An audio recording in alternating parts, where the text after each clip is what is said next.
Ladies and gentlemen, welcome to Deplorables with Attitude. I'm your host, BenBen, here with Sarah. Sarah, how's it going?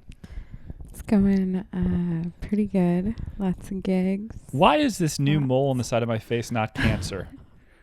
I think it's just a little peekaboo, aging white man growth. Why is everything that's odd about people that are either there's white people problem, Wonder Bread? It's just you get a parking ticket. It's like a Wonder Bread thing. It's not exactly like women though, but aging white men are weird. Physically and, emotionally, I think I'm in pretty mentally. tip-top shape for aging white men, but it doesn't explain the fact why I have a new mole that when I it feels like sandpaper. Like a mole, I feel it, but I don't. You can tell. I just don't know if I'm going over a mole when I rub my finger. Is it a wart? It's not a. It's been there for 2 years. It's new. It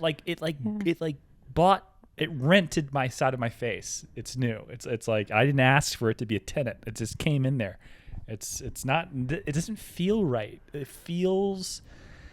Something's wrong with it. Just doesn't seem right. I think it's something that's not supposed to be there. That's very early on. So it's it's not how, if I go to the dermatologist, how many days do I have left? This is but something early. When you're 35, that type of cancer, it's we just had it removed. It's when you're 45, 50, it's oh, we have to take off an arm. I'm giggling, but I'm thinking about something. I met a beautiful girl that got leukemia when she was 27. She has a scar up. It went to her lymph nodes. Oh my God. So she's this beautiful still, but sad. She had a scar goes up like this across her jawline on either side. Yeah. So I don't want side of my face cut off because Sarah's it's fine. Remember when you had a bubble on your eyeball and I was it's probably, I wasn't going to take you. Andrew was I can't see. No, it was good that I went to the doctor. It was called a scala. I was trying.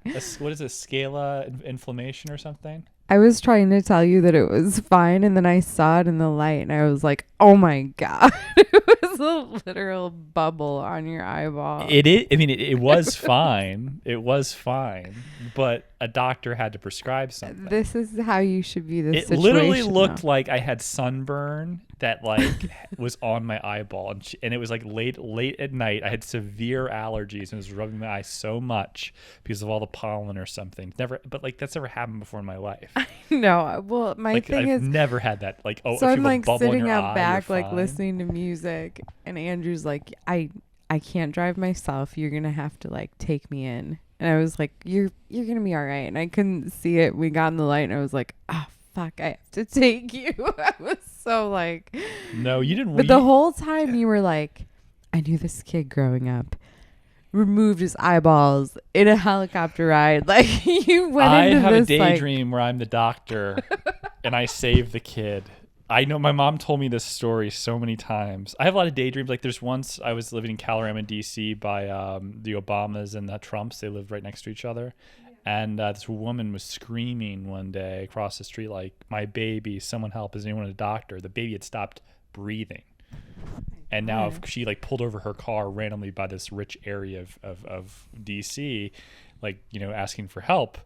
And maybe she did it purposefully just so she could sue for malpractice when the doctor inadvertently breaks the baby's chest, because that's you do anyway. Yeah, Impressions are very dangerous. I do first aid and CPR every 2 years. I have to renew. But for children, it's more. You have to be careful. Yeah. But I don't. You only do 2 fingers for an infant. Right, around the areolas, kind of I don't think it was a a con, but in my daydream, I don't ignore her cries for help and go back to watching the Netflix special I was watching. I actually leave what I'm doing and pretend to be a doctor and go across the street and save the baby. And then another version of that dream, I am a real doctor and I'm a rich doctor, what's his name from ER that didn't need to be a doctor, but he was the really rich one with the weird nose, the hook nose. Yeah. I'm like him. And I'm how soon I look at the baby, there's something wrong. An eye thing, and I'm yes, the chest thing happened, but it's all related to the eye. So I'm how soon can you get to Boston? She's this week. I'm today. And I call in my my NetJets people, have them take a helicopter to the intersection of Calorama, and they pick her up and they take her to like the plane, and like I don't actually go because I have things to do, but I let them take my plane to go to Boston. But no, this kid, Potter, his kid's named Potter family. They're I want to say my mom told the mother of this family that she saw something odd with their son's eye, and that then she called their family doctor. The family doctor came to the house or something, like he was in the neighborhood or something, and he's like, saw the eyes, like, how soon can you get to Boston? It was Boston. And she's like, this week. So I was like, today. He had cancer of the eye, and it was spreading, and if he didn't have his eye cut out, he'd die. So, not that I kind of would just die. I'd rather die, go down with the ship. But like in the circumstances, one eye? Yeah, I don't want to take an eye out. I don't want to become like I don't have an eye patch. That doesn't work for me. They have glass eyes, you Yeah, moron. but I lose my depth perception and be able to perceive the world is how my brain kind of works. It's all about like visual Your body to like and mental brain and adapts. imagery. It's amazing how resilient and adapting. Do you see that thing with that boys episode where he's like, oh, that's great. So what if I just do this? And he just slams the blind like guy's ears. That was the worst. And now he's just crippled. Like you are Homelander. I said that the first time I watched that show. But I'm a hypochondriac when things go extremely abnormal. Like when I had my first bad trip with mushrooms and mescaline, every drug I took after that, I would freak out. Like I took like an Oxy or something once that someone had, and I didn't mind taking it, and I was like had a freak out. It was like a year later. I was like, I took it. I'm like, I shouldn't have taken something. It's not gonna make you have a bad trip or anything. I just here's a pill, have fun, whatever. And which is a horrible thing given this climate and the opiate epidemic to say, but people do this. Someone offers you a pill, you take it. But I was so like nervous about being outside of my like baseline. So anything outside of baseline made me like become a hypochondriac. So yeah. I mean, that's really real. I've had, when I was young. We have one more thing. Yeah. When I was at the gym and I had a personal trainer, he was like doing all the heavy leg exercises. Now, obviously, my legs have not been worked on as much as my upper body my entire life, and I'm trying to rectify that now. But when he made me do like heavy circuit training with like nonstop like reps, just going around, I got to the point where I was so stressed out that I was having a flashback of like almost going into a trip, and it was freaking me out. Like the stress was antagonizing a flashback. I swear to God, like I felt like I was on the verge of tripping, and I was like I was going to have a bad Sometimes I feel trip. that way when I hang out with you for too long, and you like ran. So like that's.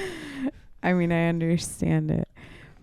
I think. I think people underestimate how resilient a body is, especially when you work so close to healthcare and you're used to seeing like crazy things. And like my nurse friends, people who are a little bit more heavily involved in it, I'm sort of on this outer rim edge of it. But like I had a nurse friend tell me, like she worked with a lot of had a lot of elderly diabetic patients, and she's like, you wouldn't believe that like these people suck back like Coca-Cola still, all this, refuse to get anything taken away or adjust or switch to diet.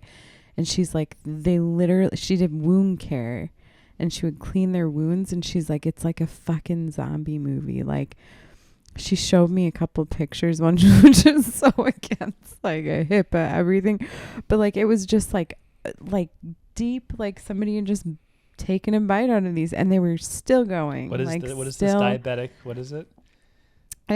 I think it starts neuropathy, and then I think you start losing limbs, but it becomes like if you get like a wound or something, it doesn't heal properly Because of the blood glucose issues? Yeah, and so she's like, they're like things that she's like, it's like the wildest shit ever that people will just come in and be like, you'll be tending to them and they'll be like sucking down like a fucking Mountain Dew, and she's like, holy shit. It's like someone with like cancer smoking cigarettes. think my mom had like smoked cigarettes when she had cancer. I see. I laugh about that, and all of it hits close to home. My family history sucks, but I can adjust like food things over time. I really can. I can switch. I don't need to I don't cling to like food, but like cigarettes, there's a couple things where I'm like, I would be a horrible patient. I don't know. I think but you just can't live your life fully like clean in hospital corners. I mean, no, you want to die sick, not healthy. I think people should be doing like getting rim jobs from nurses and doing like ecstasy off their tits when they're in like hospice care. That's the way it should be. You shouldn't like gotta go out. Be worried about like getting enough fruit cups at the old folks home that month. That's not really your thing. You should be going out, having a ball. This is something I'm trying to impart on Hunter Biden it. I mean, Hunter Biden's iCloud hack from the 4chan people, or maybe it was one guy, maybe it was multiple, maybe it was just like the Russians just decided to do it just to fuck with us. Who knows? Maybe it was our own government doing it. Maybe they wanted to balance the cycle of authenticity for the left by destroying one of their own, by saying, all right, see, we can be fallible. We have kids that are fuck ups. His son is disposable. Let Joe Biden let Joe Biden take all the blame for everything, so that like Hillary and everyone else looks way better. Obama, everyone else looks way better. Maybe that he was a cuckold. It's like the idea of like you know, like the whole Me Too movement. How many liberal guys came down? It was like an equal opportunity thing. By like making the Hunter Biden like the scapegoat and Biden himself. I mean, some of the stuff. There's a Parkland father yelling at him today at this like kind of like I don't know, something.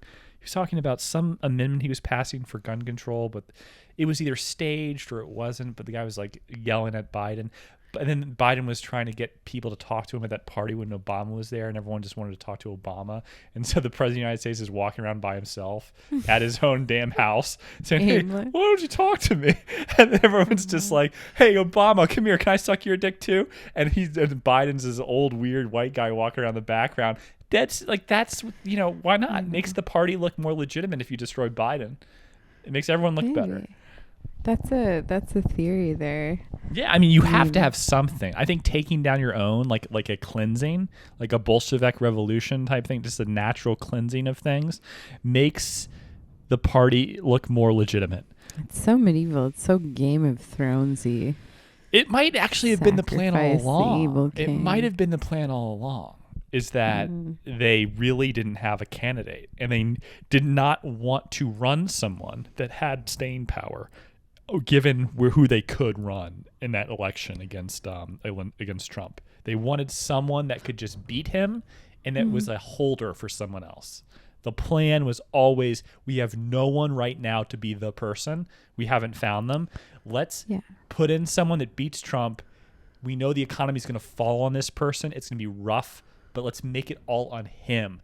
Yes, the economy, but look at him. He's sick. It's not us. He's old. He's mentally dementia. His son's a crack addict who likes to like beat up strippers and hookers. That is just oopsie daisies. It's not our party. It's him. And so that's not a bad way of looking at it, where you kind of can separate the party from Joe Biden. It's an interesting thing. I would not be surprised if the CIA and like it's an inside job. And Joe Biden Hunter Biden called the first lady of the United States, Jill, a cunt and something else. Like in like these messages that came out. His mom? His stepmom. Oh. I think it's his stepmom. God, he's just so like teenage rebellious son. Like, but but you know, I looked at his stuff. His stuff's not that much different than like my stuff. Like it's not that much different. I know, but it's just like going to hotel rooms, like random girls, fun stuff like that. It's just measuring out your cocaine, your crack on a scale and videotaping that, and then complaining to the prostitute that got it for you. She probably bought it or got a connection through her pimp, and then putting that on your iCloud, just having that on your phone, and complaining that the bag of cocaine, of crack, you shouldn't have to pay for, the plastic bag shouldn't be counted towards the weight. That is just like, that's like a bottom. That's some people's bottom. It's like from a perspective of an addict, it's like a great time. Yeah. Like you're at a hotel room, you have some girls, gonna have do some crack and whatever. But from the perspective of just like societal like normalcy or just like healthy, it's like complaining about the bag when you're Joe Biden's son with some random girl. By the way, I looked, a lot of the girls that he was sleeping with were not like, kind of basic. Like I thought he'd slam some like 8s or 9s or something. Basic. Yeah. Yeah. Well, anyway, I think. I mean, I don't know. I just. I also don't know if that's like it's recent. I don't know if he's cheating on his wife or whatever currently with these girls. He's so old in the videos. It's hard. See, the problem is he cleaned up, right? Allegedly. So he should look younger now, even though he's older, than he does when he was using. So I don't know which videos are new. You know what I mean? Well, I feel like if you continue to do certain things, like I feel like there's a cutoff. Like he had new teeth in the videos. His teeth were all like done. Like they were like white as pearls. So his teeth were fixed. Yeah. He got a whole like veneer job. So I don't know where he is in his like journey of like sobriety. Not that that's any of our business. It's just if this was anyone else, if this was Barron Trump at St. Andrews, my alma mater, and he was like, Aspergery and everything. He's like, what? He's like 6'8" now, and he was like doing crack cocaine and banging strippers at like the Trump Hotel in Washington D.C. You're gonna tell me that the news wouldn't be running that 24 hours a day? Fuck you, Dad. By the way, Melania's a cunt bitch. Oh, suck this dick, yeah, ho, and throw money in her face. Like, hey, I don't pay for the bag. I don't pay for the bag, bitch. Like, if that was like Barron Trump, you're goddamn right. We would just be hearing about it all fucking day long. Not that we should. People deserve their privacy. Position of power, like if they're. But the thing is, it's like it's funny. Yeah, the water slide when his penis is out. Remember the penis? He's on a water slide where he's hitting each side of the water slide coming down naked, and his dick is kind of like bouncing left and right. You know who could play him is the guy who's on Vincent Castle, Vice Principals, and what else? He plays in a lot of McBride. No. He plays opposite McBride, like his nemesis in the beginning. He's like that guy. He's got really good teeth, and he's like. You would know him. I can't remember his name. He's in multiple things with him. He's on like every series. Was he on Eastbound and Down? I'm pretty sure. But Vice Principals for sure. I saw Vice Principals. It was just 2 seasons though, so it's hard for me to think about in my head. Pull him up. He could totally play him if he grew. Do you know Vincent Castle? Scruff. No, who's that? The guy, for the guy from Black Swan that was the teacher. French actor. I never saw Black Swan. Isn't that crazy? I've never seen it. Darren Afonski's very talented. Well, you saw Mother. I try to avoid certain movies where people's mental health is unraveling. It's a bit like too every much. Movie. No, I mean it's like there are some things where it's so real. What do you think is happening in all the Disney movies like where American they see the cartoons Psycho in real life?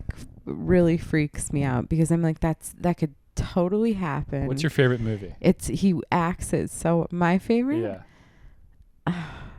Like horror. I like a lot of movies. You like horror movies, and yet you don't like psychological stuff.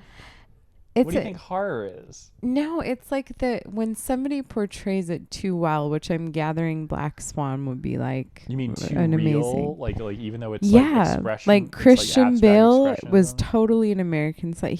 He went all in that movie.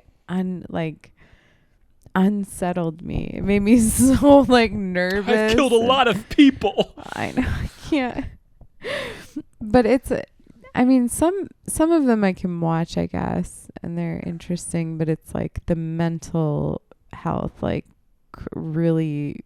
I don't know. Some of them like really. Some of the Hunter Biden videos were sad. I can watch serial killer stuff. I can watch serial killers stuff all day, but it's something to do with somebody who's just like the crazy. perception, the first person point of view is skewed by the Requiem for a Dream, that type of thing. Yeah, Requiem for a Can't do Dream that, yeah. also Hard messed one. me up.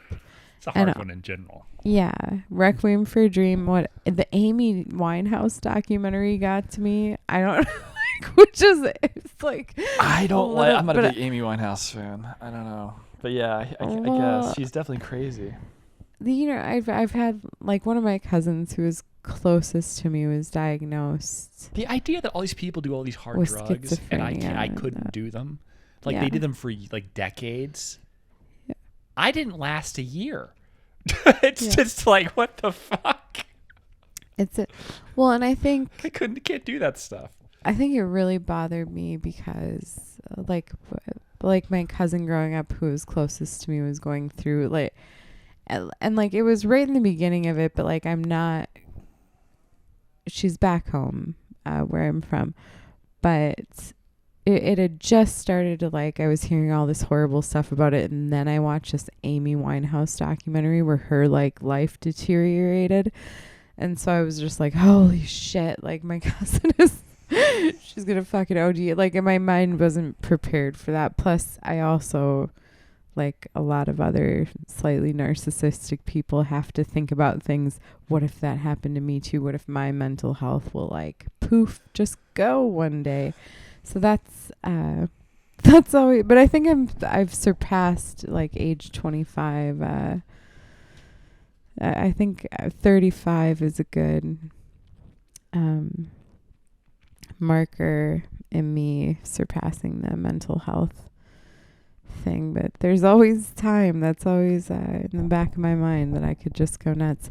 Schizophrenia runs on the side of my dad's family. That's like college. You would have had that like 22, started to see some things.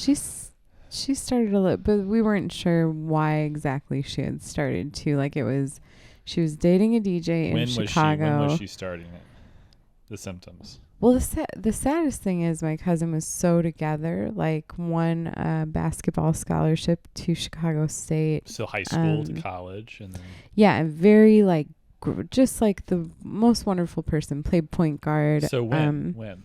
She dated Jimmy Butler for a little bit. She's got stories of, because she's very, very good looking, but she has stories of these pro athletes like asking her out.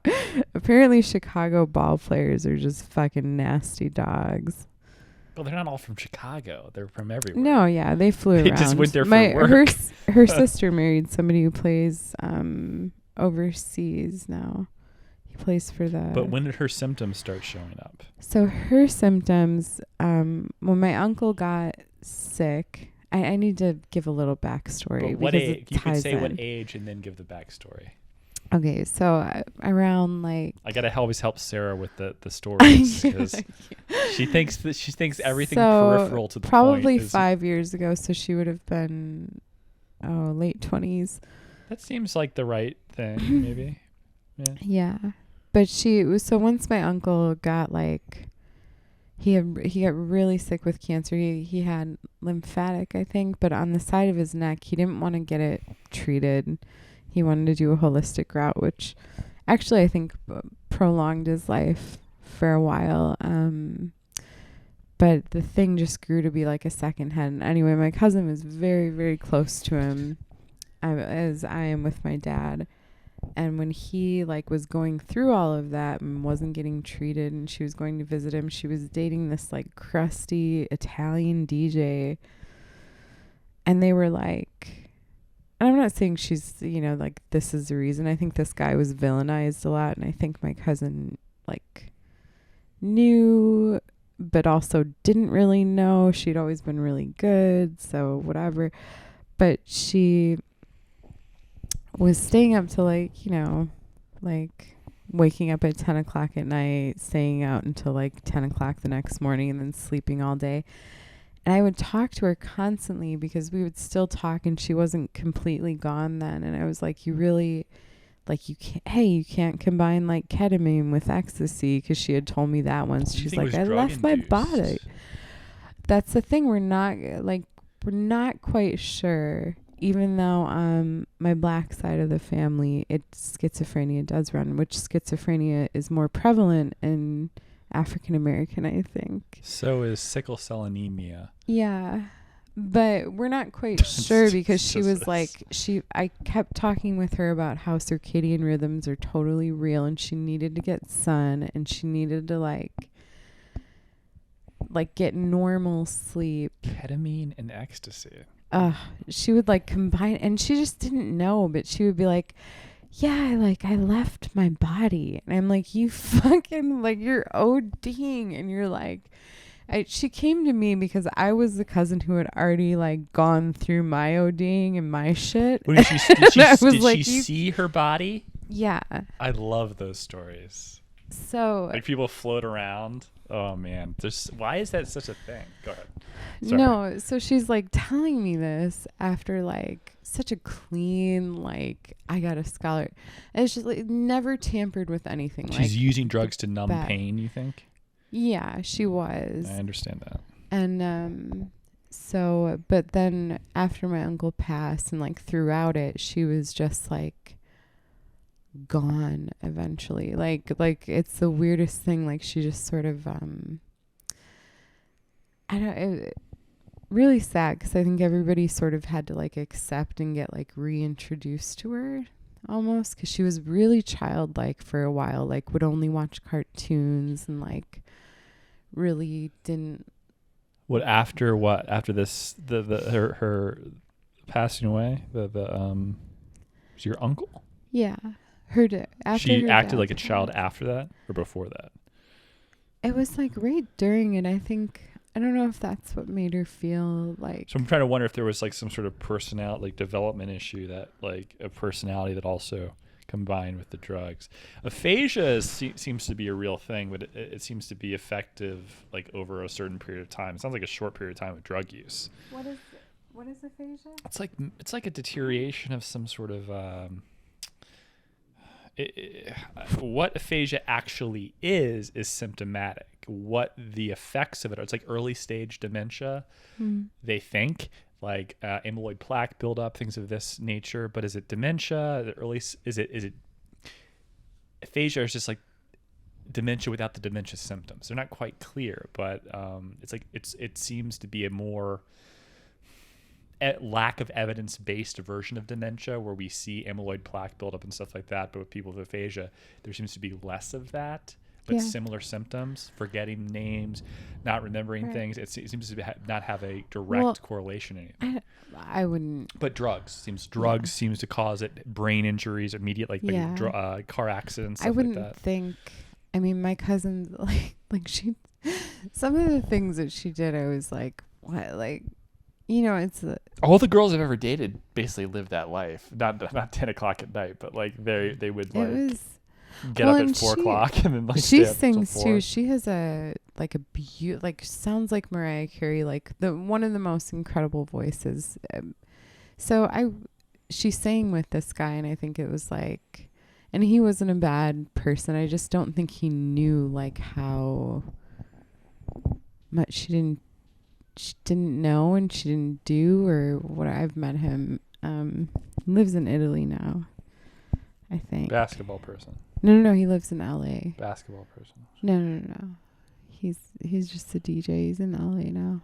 But no, I just, some of the things that she would do were like, she would go on like Facebook and social media and she would change like family members' roles. Like at one point, like our family friend who we had grown up with, she changed to mother, and like she would like do these like, but she would switch it, and if she got like paranoid about somebody, you would get unfriended, but then you would like get invited back and aunt. Yeah, it was just really, but it was like roles in the family, you know. She was clinging to like a mutual poker friend of ours. For his high school reunion, like for prep schools, it seems to be more public school. I don't think anyone gives a fuck. Prep schools, private schools, a bit more. Prep schools for certain, like the newsletters of like classes and what people are up to. someone posted, a mutual friend of mine posted about a mutual friend of ours that he is now transitioned and his name's like Matilda or something, and he photoshopped his thing to like his picture to make it look more feminine with like hair, and so all his accolades, like he's a professional poker player. He like went to Barclays Capital in London for banking, and but all this is there. And then, so that's the normal thing they talk about. They're proud of their students. And then now, like, Matt is now Matilda. And it's like a picture. He was furious. They published it. So it went to everyone. I know. Like, some of this stuff is... It's really like I just humorous. pissed myself when I heard that story at dinner. Oh my God. Even the the crazy stuff is kind of... And she seems to be... I think the weirdest thing about it all... And this is that, so growing up, we used to Hold on. I gotta go pee. Gotta pee. I can quit talking about this too. And we're back. So your cousin's crazy. Most people are crazy. We shouldn't really judge people's private lives. It's just ironic that it's not even found in reality because it's not true. If Barron hit Trump, or I don't know, whatever, if basically one of the Trump kids acted like Paris Hilton, it would be problematic. But yeah, they deserve their private lives. People have drug issues. People have mental health issues. It is interesting though that you have a son who's like jacking his dick and pointing guns at a camera. And that's like a video that he like, it's like for himself so he can look at later. And he thinks that's cool. Like, I don't, people like film like someone, like a recital, their kids, and they never watch the video they post on Facebook so that their friends are forced to like it. And then whichever one of their friends doesn't like that video is not invited to like family events or whatever. That sick psycho shit is kind of like the Hunter Biden thing. Like, I'm going to film this and it's all for me. I'll never watch it again, but at the moment it's essential.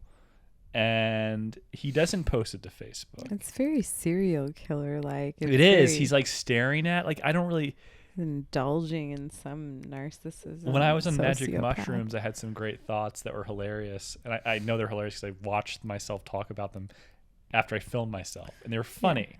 And I took Magic Mushrooms because I was in a creative rut. I wanted to kind of like get out there, so it took incredibly like. You can low just dose. say mushrooms. You don't have to say magic. No, I do, because for some Very listeners cute. they might think I'm talking about portobello. Like I took like a 1.5 grams or maybe less than that. It was the perfect thing. I was talking about how Chris D'Elia's stand-up is so much worse than his podcast. It's not even close how bad his stand-up is compared to his podcast.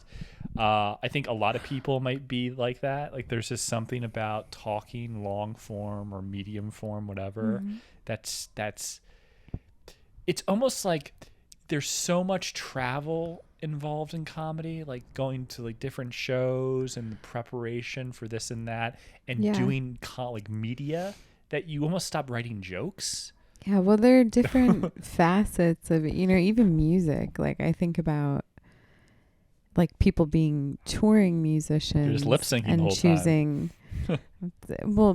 People choosing a life of like, hey, I want to go on tour all the time, or like it's exhausting enough to be like in your own city, like doing it. So I can't imagine people who tour endlessly unless you have like a lot of money and support. Or like maybe a bit younger, like, or you have an album you're I promoting. would still do it maybe. Like, you're doing one thing, so it should be done pretty well. Like, you're doing an album, it's finished, then you do the tour to promote the album, and you make most of your money really from the tours. So almost like the album being released is the mechanism for which the tour exists. It used to be the other way around almost. Now it's not. Yeah. So for a comedian, Well, now it's sort of that's big, like it's non-existent now with online music and all this. I know it's worse than ever before. But like in reality, they make their money from the concert. But the album has to be completed. They do have to write new songs, and like there has to the album, even though itself selling it doesn't make money, but its existence is the prerequisite for the concert.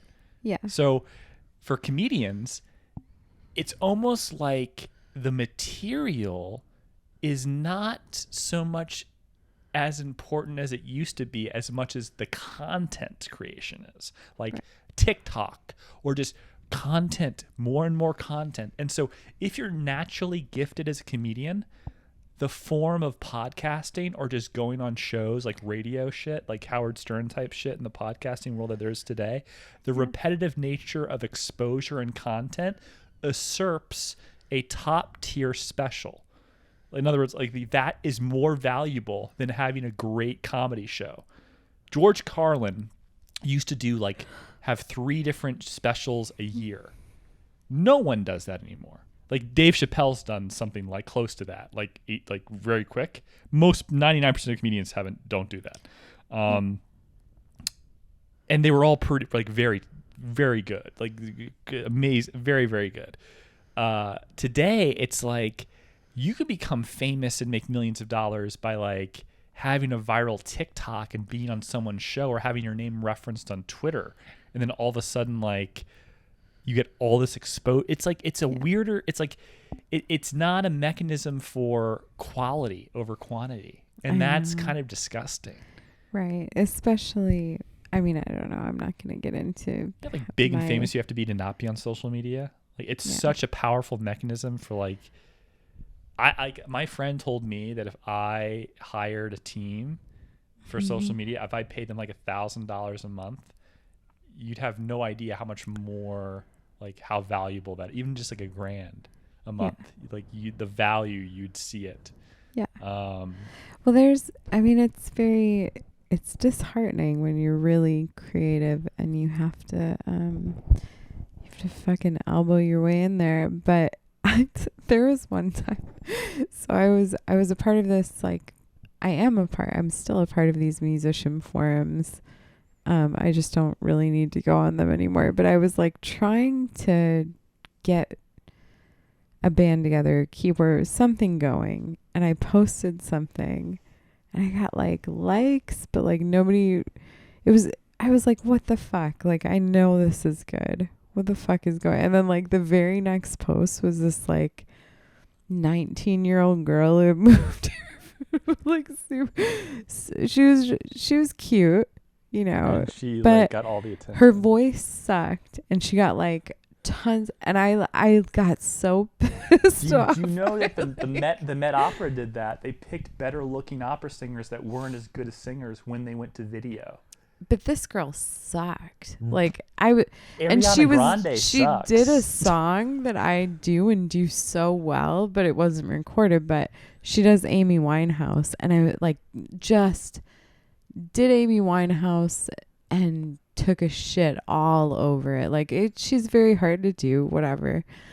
But like she was like, they try to make me go to rehab. Like it was just, I was like, this is my competition and she's fucking winning. I was just like so fucking mad. You could Milli Vanilli it. You could have like Kay Gerber singing your songs. Even though I don't think Kay Gerber's like she's attractive, but she's not her mom. But like something like that.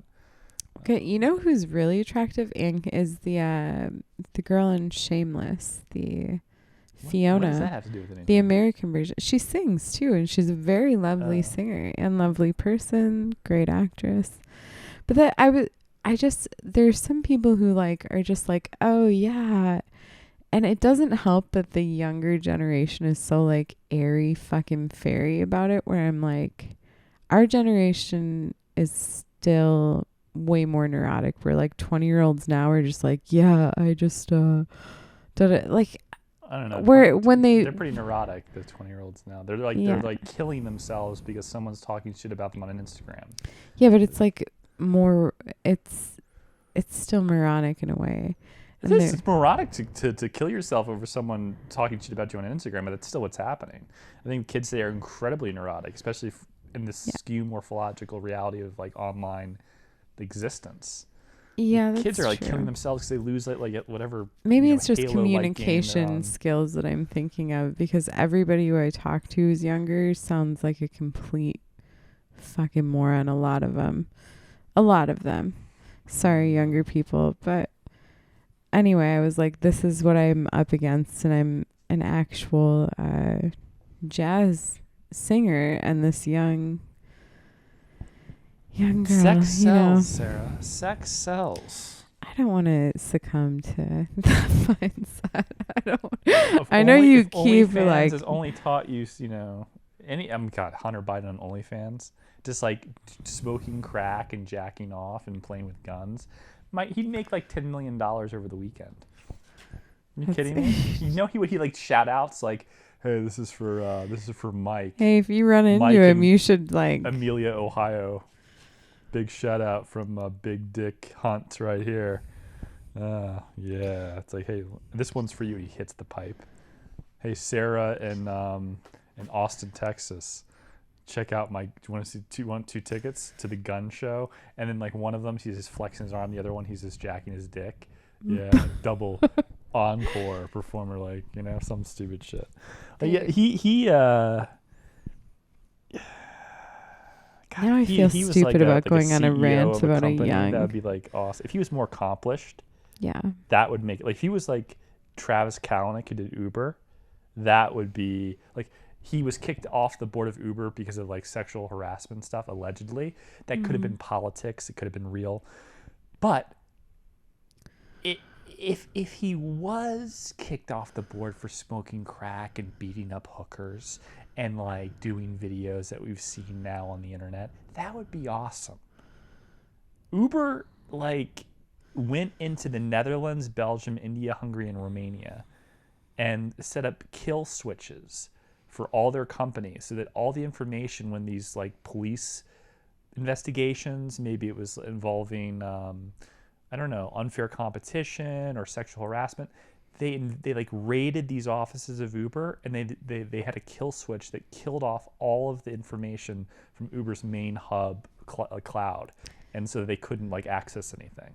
That's cool. It'd be cool if like Hunter did that type of shit and he smoked crack. Like he was a very good business guy. Because like the thing about Hunter that is frustrating, that I'd like him even more, if I knew that like his oil dealing thing with the Ukraine, like that job he got, his dad got him on the board of some like Ukrainian oil company, whatever it was. If he actually was smart and he's a fuck up because his dad's rich and he didn't have to do anything, but he has the ability. I don't know how smart Hunter Biden is. Yeah, I don't know how smart he is. If it's all just fuck you dad without any like, is there any talent in Hunter Biden? If there is talent, I like him even more. But if there's no talent, I'm like, it's hard. You're like that with people. I get like that with people too. If you don't have like some redeeming quality, something that's like legitimate, like, oh, you're like this, but the reality is all these horrible things happen to you, but you're perfectly capable. Yeah. I don't know what he can do. He might not be capable of working at the DMV. I don't know. Yeah. I don't know. No offense to people at the DMV, but like he might not be capable of like keeping a 9-to-5 job without like fucking it up. Yeah. If his life depended on it. That type of thing, like mentally capable. Yeah. I think that he is probably, but I'd like to see something that's a bit more redeemable. Like he can code Python or something. Like, oh, well, that's something. Or I don't know. He can. Or a hobby, or he like started. He had a startup that like. Does it have to be? What if he was like a drummer, Andrew? It always has to be business. I mean, drummer. Like he was this. He turned down. The right to be the new drummer of like Fuel, in their comeback tour, or something weird like that, or it's like, he has to be fairly legitimate, even though Fuel's really outdated, but something like that. He's trying to or be Pat like Benatar said he is the best. he's like a bassist I've ever seen. crustier version of David Duchovny in Californication. He's I like see that. Yeah, I definitely but like see that. crusty and Kid That's Rocky. but David Duchovny's character in that is very loserish, but he's incredibly talented. Yeah. See, that's with the redeeming quality. Self-destructive, but talented. I don't know about Hunter. Yeah. Also, his choice of horrors that is funny? very like it's too they're too on the nose, Hunter. Go to Seeking Arrangement. Find a girl who's 5'10", 120 pounds that cut herself in high school, was molested by her uncle, that looks like a runway model. There's tons of them. You don't have to date a girl that's slightly heavy overset with tattoos all over with like stars on her nipples and shit like this that has like a daddy thing on, like a tramp stamp on her back, that like, I don't know, wears outfits that are too revealing. He's given her crusty. He's a little size. Kid Rocky. You're gonna have But to also the accept hotel it. rooms he was going to, they're like rough, man. They were not like the Ritz. He's like banging girls. Maybe this is a part of the whole fantasy for him. But he It's like gotta drives be. them to the curb. Those are the girls he gets. Like, that's rough, man. I'm sure that gets I looked people at those off. hotels. The hotels that have the door with like the thingy, when you open it and you see like that angle where like the you know what I'm talking about, the triangle thing. Yeah. The door stops and stuff. I'm like, that's like a Ramada. Like, what are you doing? You don't have enough money to go like get a Well, like a. maybe he doesn't want to be like I'm sure it's part of it. He's already used to money. But that's where you get like the cops are already at the been Ramada. there. You go to the Ritz and the cops don't do stings. I think of it's hookers all at the about a at the new. Ritz. It's about a new experience, probably. I saw the TVs that he was like at the rooms. They were garbage TVs. I know. And the carpet, the way you can tell a hotel room's nice, you can look at the TV in the room. If it's silver, you're already it's a huge problem. Mm-hmm. If it's off the wall in a weird way and too close to the bed, the hotel is not a 5-star hotel. And if the carpet is far too like maroon, or like it's too like you gave me such a weird like a powerful maroon. like, we're gonna pick a dark red for the blood stains to like bleed in and no one's gonna know, and it saves us money on the cleaning. Then you know that it's also, if the maroon carpet has a bed that has a paisley, dark paisley like bedding, like comforter, whatever, a duvet, and then the bathroom is like very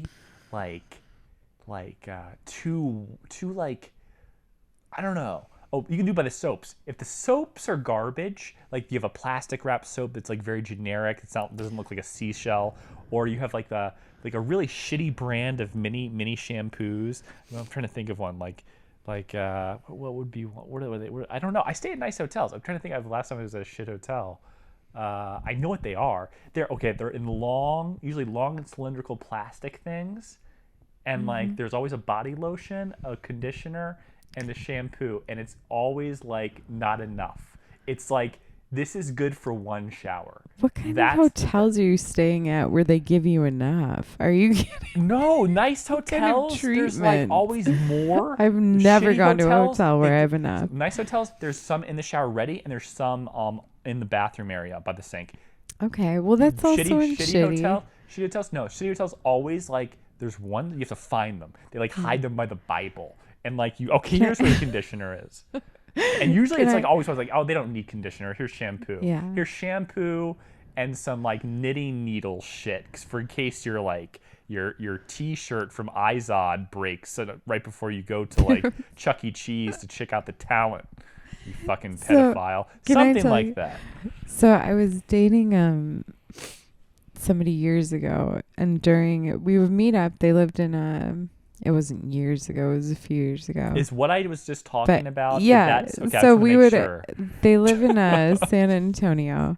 So we would meet either halfway or like in Austin or whatever. We'd meet at a lot of hotels.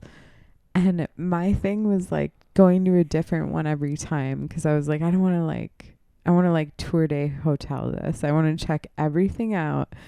Let's go. It was very exciting, but we decided to stay at this, not like really seedy, but I took him for fun to this one place that was right over off of Old Torf here. that's like right off the highway. And I was like, I used to live right over by here. This is like not a good place. And I was laughing because I was drinking. So we stayed there the first night. But anyway, we stayed in some really seedy ones. But there's the worst one ever. Like totally an illusion online of what it was like on the inside. So we walk in and like the pool's like drained, by the way, like just drained and has been for a while. We walk in and they're like, it looks like a Saint Bernard has peed all the way down the hall. Like all the way. It was like the most disgusting place I've ever been. Smelled like smoke, whatever. So we were like, we laid down and finally we're like, I gotta get the fuck out of here. Like we're gonna get bed bugs. It was like, I think we found like a cigarette burn in one of the towels. It was beyond bad. That was maybe the worst. It was right off. I had Hooters for the first time and had horrible defecation problems in Motel 6. all over the Motel 6 in Myrtle Beach. And I was dating a stripper from there during a golf 2-week vacation when I was like 18 or 19. Yeah. And the stripper wanted to come into the room. I said, "You cannot come into this room."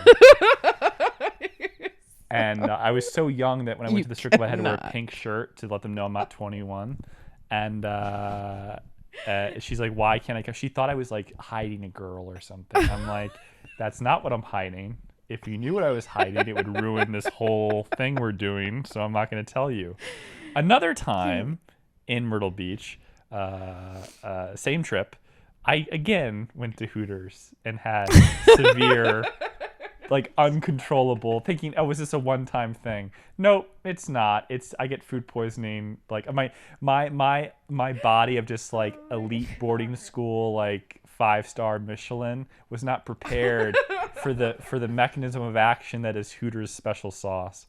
And so I was in a different stripper's room, which actually is a funny story that her roommate or the guy next door broke in while I was there. I had just defecated all over my pants and outfit. And I was hiding them in her trash and seeing how I could get out of this situation without walking around in the ghetto naked, with just my balls and my, just hanging out with a shirt. Kind of like the outfit that a girl would wear if she's taking her t-shirt, but it doesn't look as good for a man. But luckily, I brought a sleepover bag because I slept at her place. So I had my old shorts, whatever, from the day before. Yeah. And so I just put those on and no one was the wiser. Then as I was in there and she was waiting for me, I told her, wait outside, I'll be out in a second. A guy thought that she had left the apartment. So right when I had cleaned up, a guy from the adjacent apartment that's allegedly a friend of theirs tries to break into their room and steal their money, she and her friend, their cash. I stopped him from doing it. Were you pantsless? No, I had my old pants on. Okay. And so I also threw out my stuff in the trash out her window because I can't walk out with it. So it's behind the back of the place. And this is a really rundown place. These girls are Czech. They're both Czech, the Czechoslovakia. Yeah, you have a type, yeah. Yeah, good looking and yeah. I'm Czech.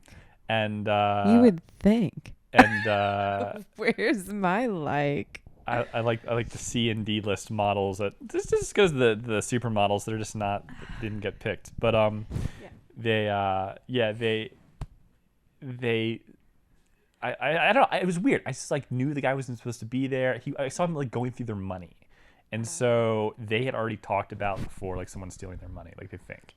And not all of it, just enough, $100 here and there. And this is golf weekend in Myrtle Beach. These girls make thousands of dollars. This guy is intentionally doing it. And I stop him, and so that was a reward. But worst hotels, those are pretty bad. Once I thought that I was going to get in trouble for something, and I went all the way to New York City thinking that I was in serious trouble, and I was going to leave the country. And I hid at a hotel in Brooklyn. I walked the Brooklyn Bridge by myself. I was using multiple credit cards. and I ended up at some hotel with like, you know, the type of thing with like the fence at the hotel is spiked and it's just way too high. Like in other words, it's like it's almost like a fortress and it's just a motel. It's like this doesn't match. It's like, are they trying to keep people inside, or is it really that bad that they have to keep people outside? It's like, it looks like a castle, the type of like stuff they have to block people from coming in.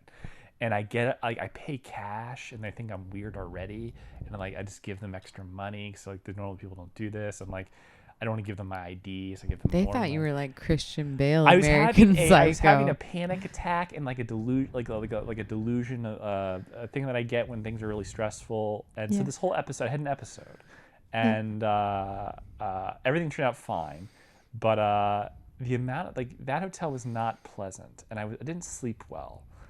And I had my friend's passport, which he gave me to leave the country. When I'm crazy and going through a delusional episode, I can convince other people that it's real. Like, no one can call me out on it because I'm so good at explaining it in a way that appears to be legitimate. Very lucid. Yeah. Very lucid. It seems logical, even though it's based off of a faint feeling, and I try to place it in logic. And it's, I don't know where it comes from, probably post-traumatic stress disorder.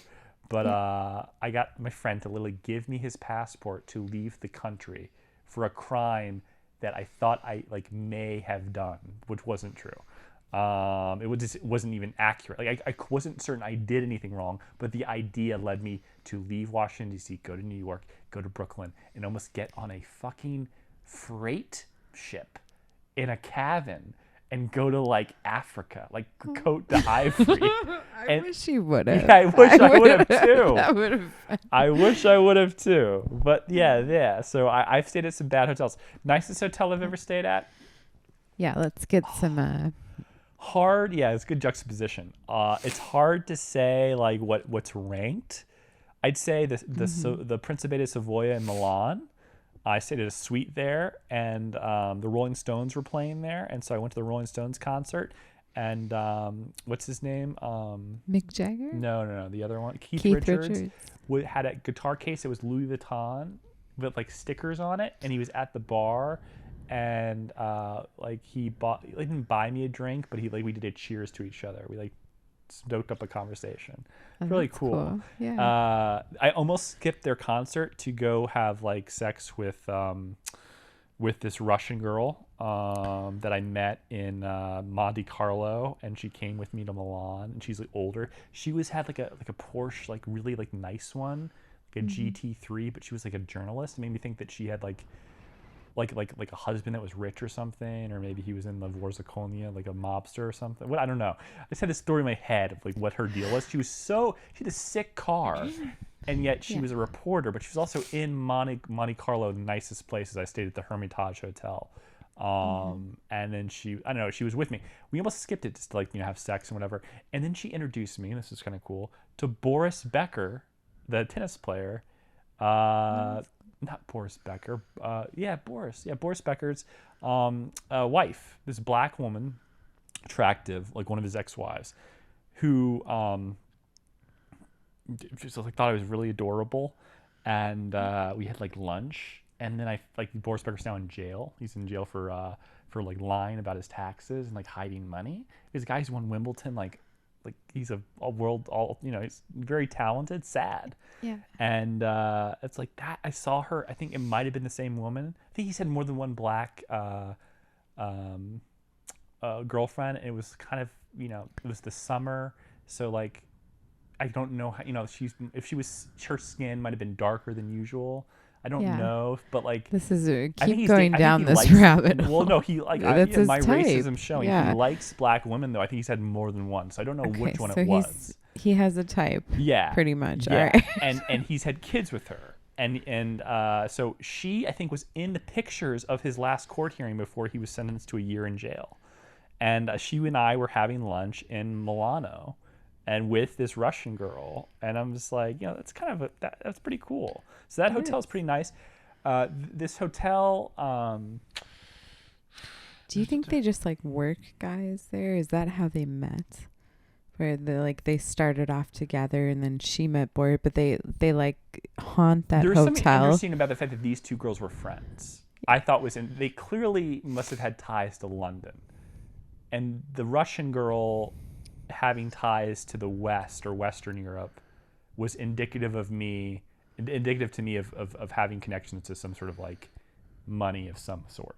Yeah. Even though she was a journalist with Russian TV, she had an apartment in Monte Carlo, and a nice Porsche. And not like a GT3 or something, some like very expensive version Porsche. I was in it. It was very cool. I just don't know about Porsches. Worst car you can get, by the way, as a man, is a Porsche if you're trying to impress people. 90% of people don't know the difference. 90% of women don't know the difference. So if that's your cup of tea, don't do it. But that was a nice hotel. There's actually a nice hotel in Mexico that I stayed at that had like its own jacuzzi thing. Like had my own pool, like in my room. There's another hotel in somewhere in the Bahamas I stayed. I can't remember. Yeah. That was in like the mountains. It had like an infinity pool part of my room. That was those helped.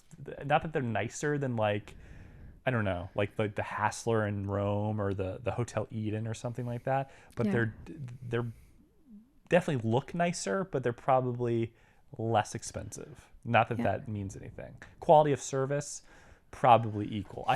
When I we got sick in Monte Carlo, a doctor was there within an hour.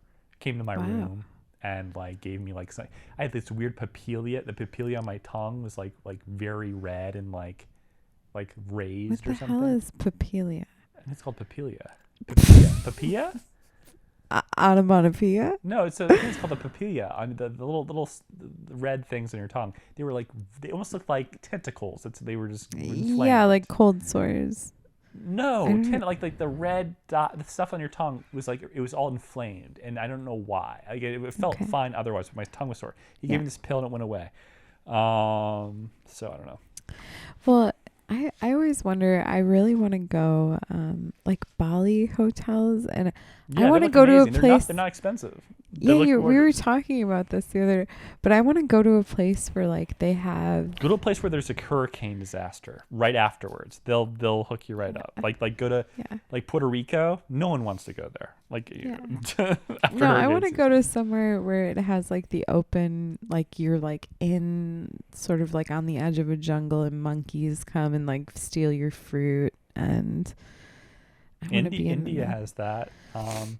Some of those monkeys are mean. Are they? They like punch you if you don't give them stuff. They're so used to it. They like put out their hand, and if you don't like do it, they'll like just like rip your hand off. It's funny if chimpanzees were like that, where you could feed them, they're very happy, but if you don't, they just like rip your head off from your shoulders and play with it. Chimpanzees are actually very jealous. Like if you hear, I've heard that. I heard a woman's face was ripped off by one that like. I don't know. Something about like she brought a man to her house and she had a pet chimpanzee and the chimp was so like jealous. It was another woman she brought over, like a friend. Yeah. I read that. Yeah, something like that. But it was like jealous of the time. Yeah. That was if Bubby could rip somebody's face. He's not jealous of that dog. He seems completely indifferent to it. That dog that's like super happy. He just does not care. Maybe he's just a little narcissist too. He's just like, whatever, let's.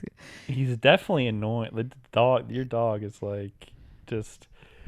He is so. He assumes so much. I don't know. Most people's dogs like they're just like sleeping all day long. This dog is like, walk every hour in the hour. I want to go outside at 11 o'clock at night and play with. Like, well, he was a stray, so he's just used to being out there. He's like, why the fuck can't I just be out there again? You should just be out there then. Let him be out there. I don't know if he'd like this weather, but it's not a bad idea. Yeah, maybe I should just release him, unleash him. It'd be nice if there was a colony of dogs. I know that would be. They have the where is it? It's obvious. Is it in Asia? The cat island, right? They have the deer park in like Japan or something. People like the walkway, the deer are coming across. There's a cat island though in Asia somewhere. It'd be funny if there's a Family Guy where they they do one in Japan, and there's the deer park, and like everyone stops for the deer, but Peter just rams through a family of deer. He's like, fucking hate reindeer, something like that, something like that. Fuck Santa, he's not real. I don't know, something stupid That like would that. be really good. Elon Musk, we have to talk about this.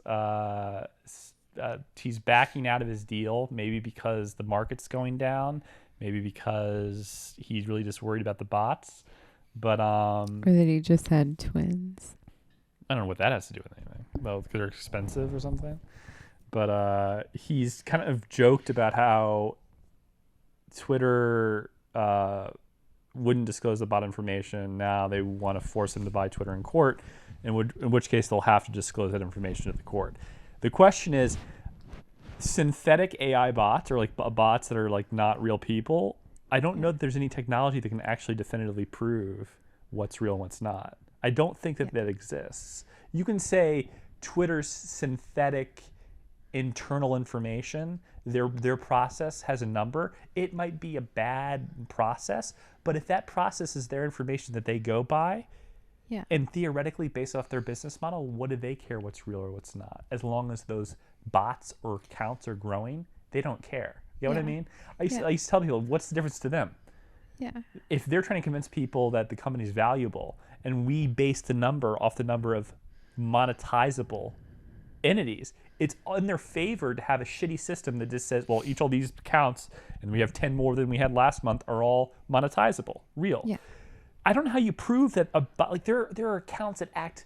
Have you ever gotten into a fight on Twitter? You probably haven't.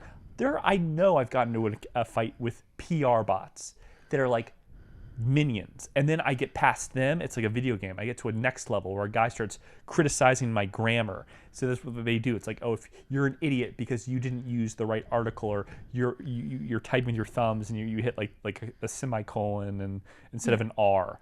That they'll fuck with you. Like, oh, you're smart. You don't even know how to spell the. It's like, what? Obviously, it's an error, but that's what they do. And it's just. I don't know that there's some of them that are so intelligent. They're like the people. If I wanted to have a PR team, they would not use a bunch of people to type tweets in like my posts and talk about like, that's so right. You're such a genius, BenBen. Oh yes, you're 100% accurate, dead on. That's exactly what I was thinking. Wow, great insight. They would use a bot to type all that shit.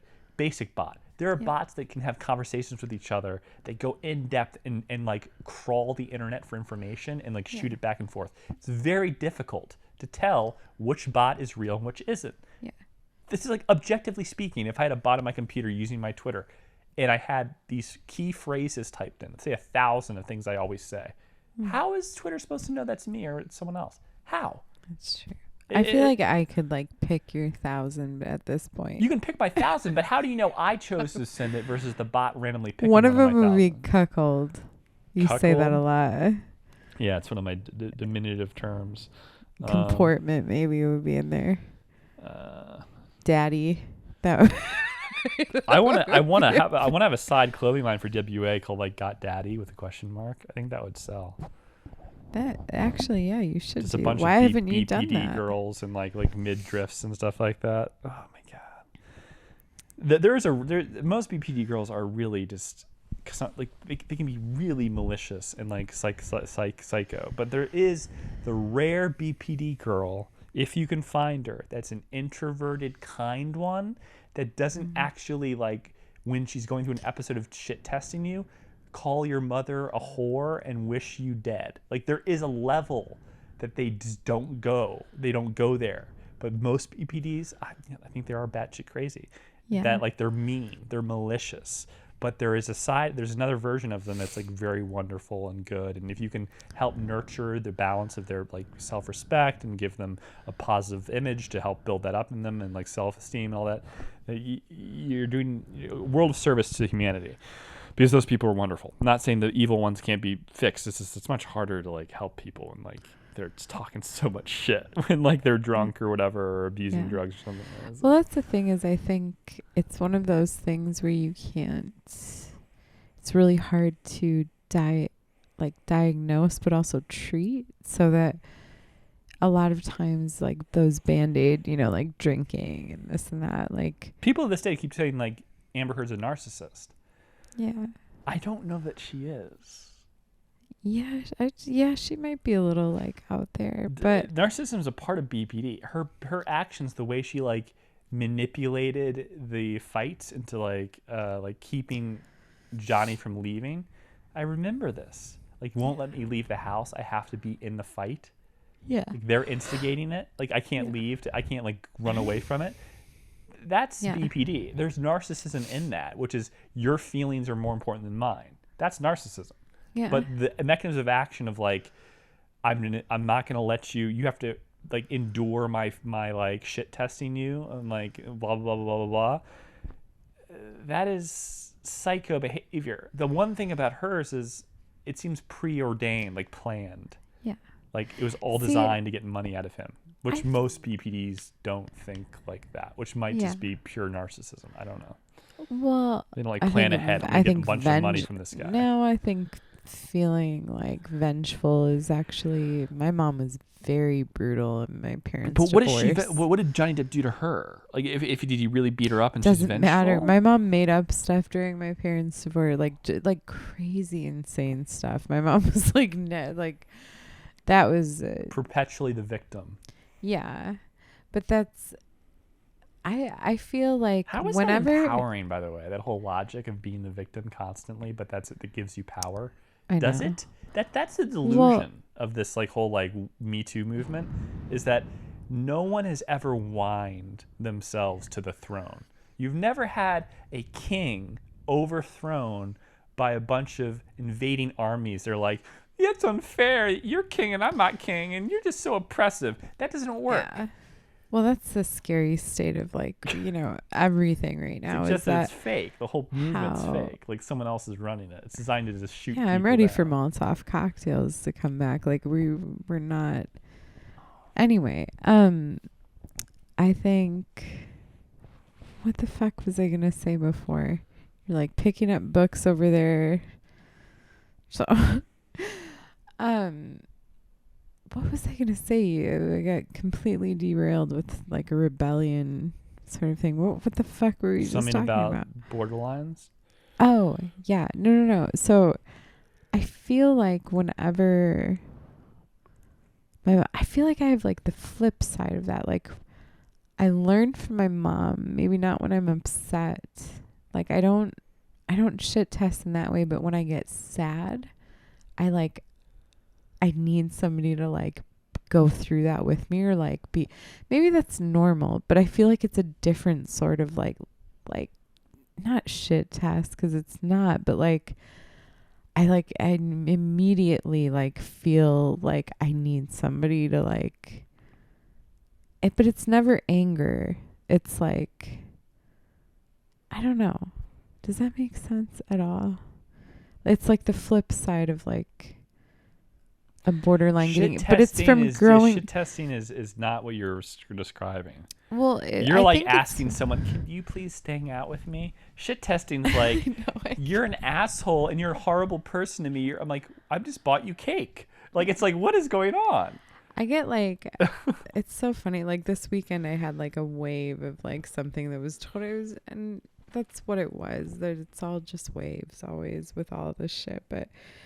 I had like a depressive wave, and it always starts like stupid and minor, and then gets very existential, and then I'm like, I just need to like be by somebody. I can't allow myself to wallow. I think that's the thing, and I know that if I'm by somebody, my chances of wallowing are less. When Kelsey was about to have her LEAP procedure, I brought over dinner to her place, and I brought board games. And she pissed me off so much that I left, and her mom had to take her to the hospital for the LEAP procedure. The reality was that her behavior was so inappropriate, and I wasn't aware of what she was doing at that time. I should have, and I found this out later in a relationship, I should have been like, I know what you're doing. It's because you're scared, and you want to make sure that the person you're with right now loves and cares about you because you're scared about tomorrow. And I'm going to let you just attack me, and I'm just going to take it, and I'm not going anywhere. Yeah. That's what it should have been. I just didn't know. Because if you don't know what they're doing, it comes across like they're being it's abusive. It's They're very volatile. very abusive to you. Like, you knew no one deserves that, but that what they're doing is actually a self-defense mechanism. They don't. Most of them don't intend. This is not an intentional thing. It's a self-defense mechanism of trust and fear of abandonment. They're so afraid that you're going to abandon them the time they need you most that they decide to push you away, which is exactly the opposite of what they want. Yeah. So I learned that over time, and I read a lot of books, and it was confusing. And I remember once we went to a psychiatrist for her, and like we talked about her borderline the whole time. And right when we got to the psychiatrist for like a therapy session, just for her, but I was like there to support her. It's like, I don't really think that I'm probably not borderline. I'm like, oh my God. It's just like she's just like doing the whole cocktail thing. Like, my life's amazing. Like Amber Heard on the stage. No, I just haven't done. I don't think I've ever done anything wrong in my life. It's like it's like, what the fuck is driving this? up to the rehab center and her being like, I don't need to go here. Right, like this beautiful woman is telling the doctor that she's amazing, and I'm just like. And the doctor's gonna look at me like, why did you bring this person here? They're fine. I'm like, I hate her right now so much. I know, and she's just like, you're such a selfish dude. I could have like been at lunch right now. Like, she's great. What's wrong with you? It's like that's what it's like. Yeah. It's like, and then we leave. I'm like, what was that? She's like, what? That was the first session. It's gonna be fine. Oh, well, God knows what you're gonna tell him. Like, when I leave, you're gonna be like next session she's by herself. It's like, well, actually, I thought about running for the president of the United States the next year. You know, and it's like, I'm gonna give back. I wanna like buy pandas for giraffes and see if like maybe they'll adopt them. It was some weird shit. Like, I'm just like, what are you doing? Oh my God. I would have really liked her. I think. No, my mom.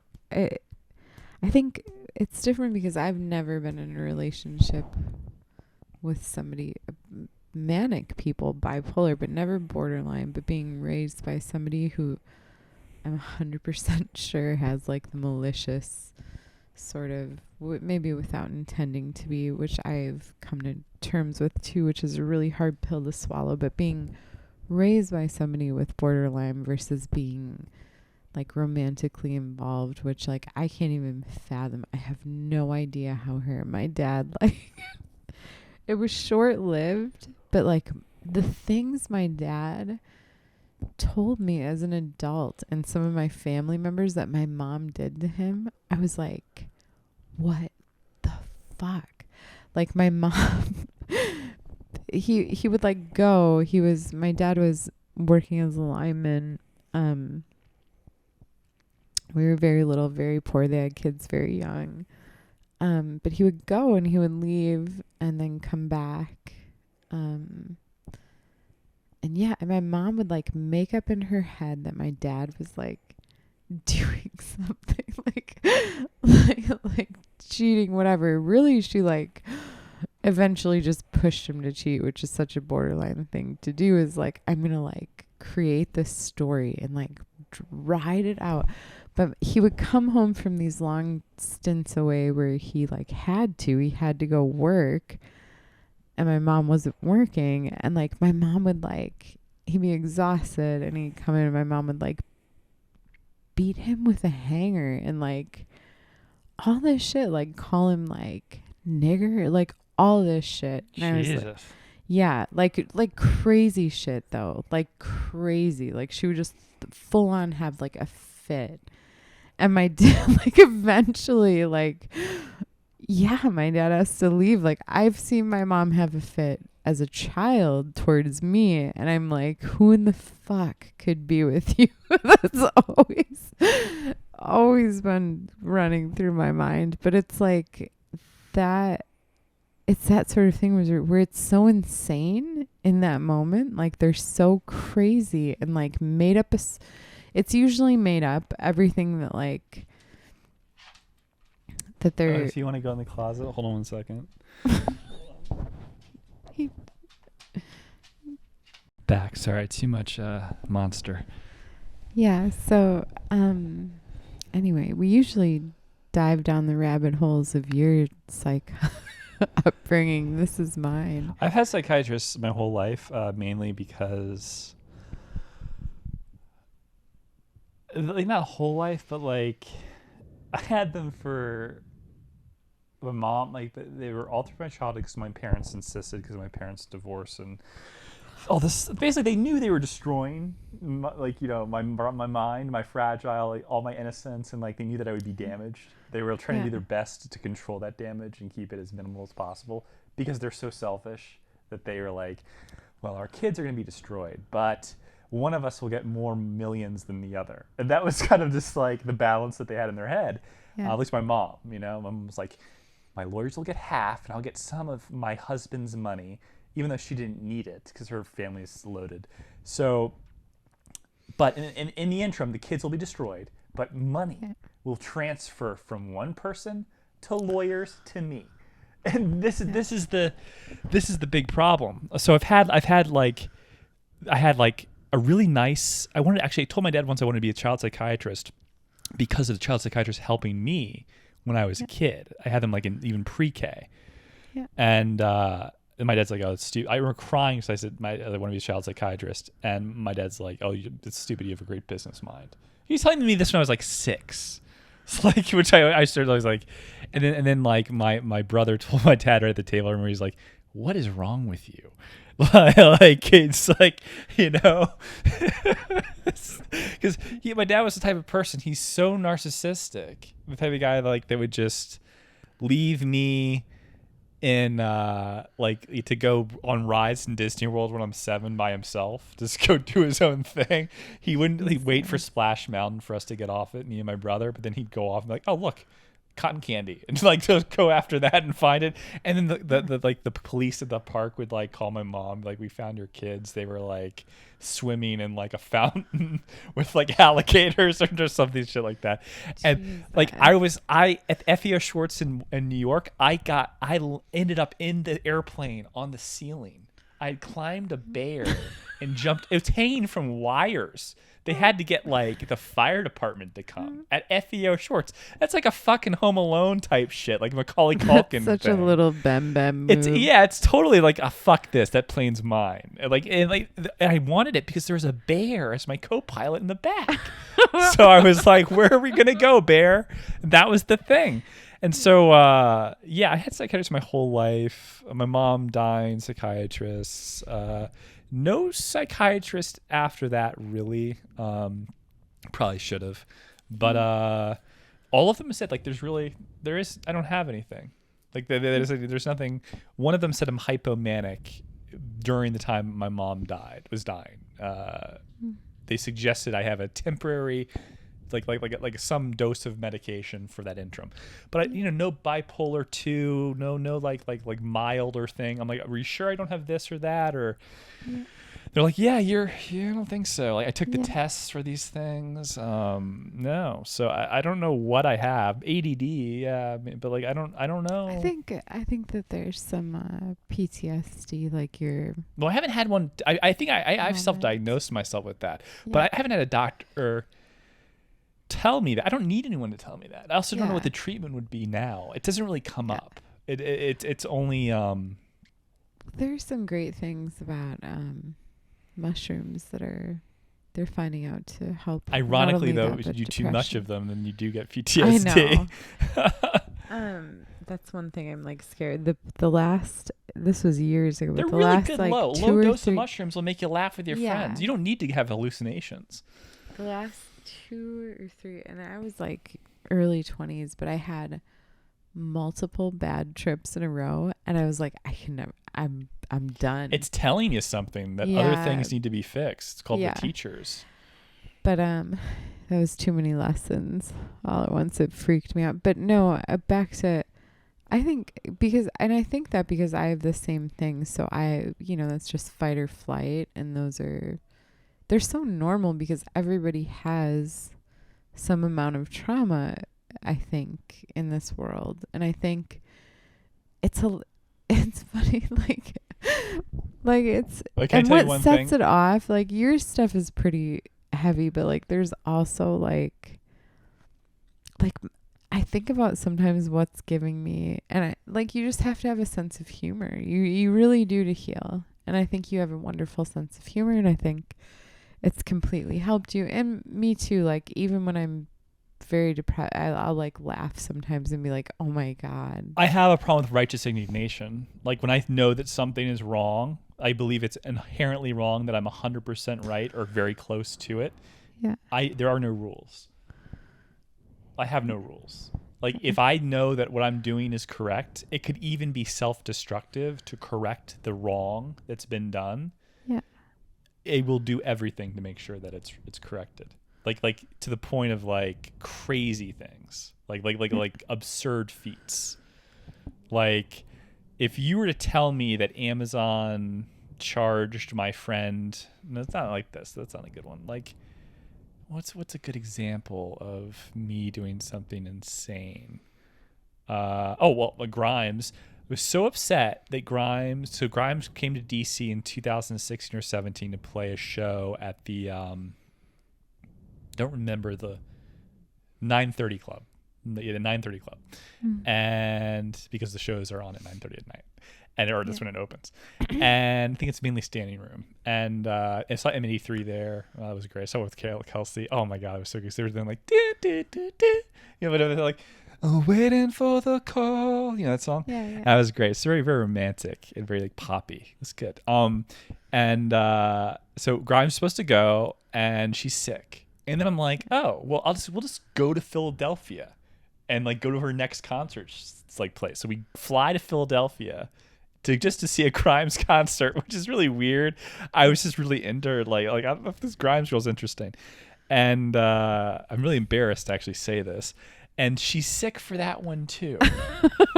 So I'm like, fuck you, Grimes, at this point. And I go on her social media and just go ham. Like really passive aggressive. Like, oh, you're sick again? Oh, how interesting.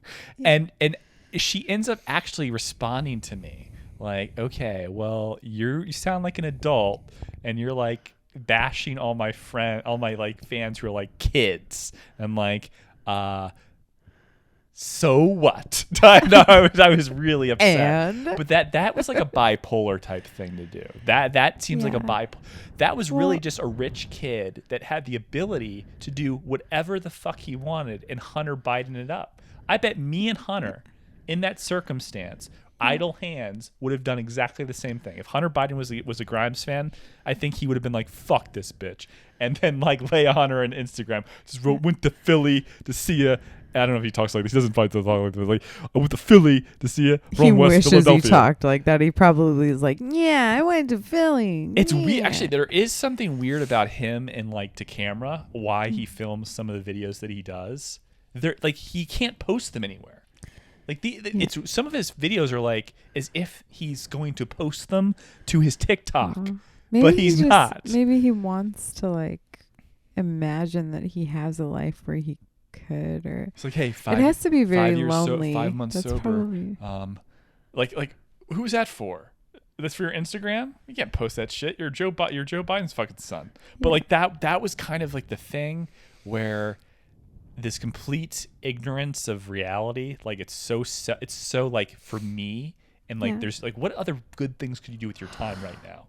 What positive things could you do other than assault this like ethereal twinkish girl on like her Instagram, who's totally far more focused on her career and doing the right things because she got Elon Musk to get her pregnant. She was trying to sell out for a while, and she got outside of music and went to it's like her becoming an investment banker. She's like, well, the music I can't quite sell out quite the way I want to, but I'm deciding to start working at Goldman Sachs. It's about the same fucking thing in terms of marrying Elon Musk. It's so like focused. Like I'm just like all about her. Like I fell into the system of like, seems bipolar. Like, oh no, this is so wrong. You can't be sick. You have to announce you're sick, like for the tour. You can't just cancel 2 in a row and not say like, and not do it at the same time. Like, oh, I'm sorry, I'm sick. I'll see you guys in Philadelphia. And then like, oh, I'm still sick. Fuck that shit. You don't. Thought there were rules. Yeah, like no, you stay sick. Well, well, I think.